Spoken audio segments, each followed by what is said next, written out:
ng video commentary tungkol kay Kalinga Pido at Viancy. Sa isang masiglang reaction video, ikinuwento ng isang vlogger mula sa Wow Life ang kanyang opinyon at obserbasyon sa isang viral clip na nakita niya sa mga fan pages.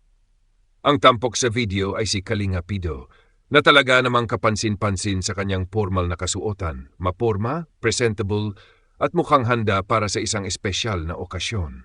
Bagamat hindi malinaw kung ito ba ay bahagi ng Part 83 shoot o isang espesyal na event tulad ng binyag o guesting, hindi may kakaila na bumilib ang vlogger sa overall aura ni Kalinga Pido. Pinuri ang kanyang kaayusan, tindig, ngiti at higit sa lahat ang singsing na suot niya na para sa vlogger ay simbolo ng pagmamahal niya kay Viancy. Sa gitna ng papuri, may tanong. Habang punong-puno ng paghanga, hindi naiwasan ng vlogger na magtanong, bakit may mga nananatiling one-sided o bashers kay Kalinga Pido? Sa kabila ng mga positibong katangian ni Pido, na ayon sa kanya ay loyal, faithful at loving kay Viancy, tila may ilan pa ring hirap maniwala o tanggapin ang kanyang kabuuan.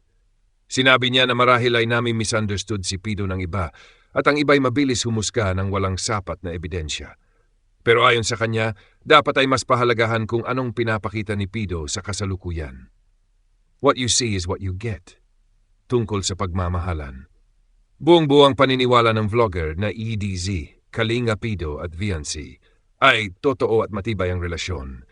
May parating pa raw na official na pag-amin at hinihikayat niya ang lahat na maghintay hanggang September 12, isang date na tila may espesyal na kahulugan sa tambalang ito. Sa gitna ng mga bashers, hindi rin nakalimutang banggitin ng vlogger ang presensya ng mga bashers na para sa kanya ay mga spices lang sa buhay ni Kalinga Pido. Ayon sa kanya, hindi kailangang pakiusapan ang lahat na maniwala o magustuhan ka.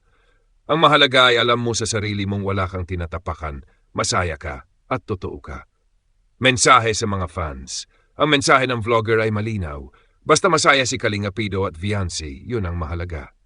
Hinimok niya ang mga fans na tanggapin ang iba't ibang opinyon, pero sa dulo, ang kaligayahan ng dalawang iniidolo nila ang mas dapat bigyang halaga.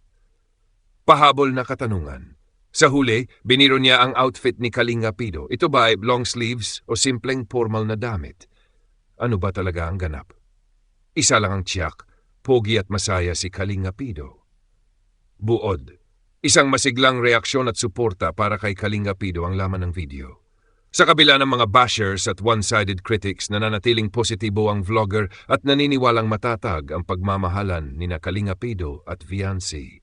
Sa huli, ang kasiyahan at katotohanan sa kanilang relasyon ang pinahalagahan. Kung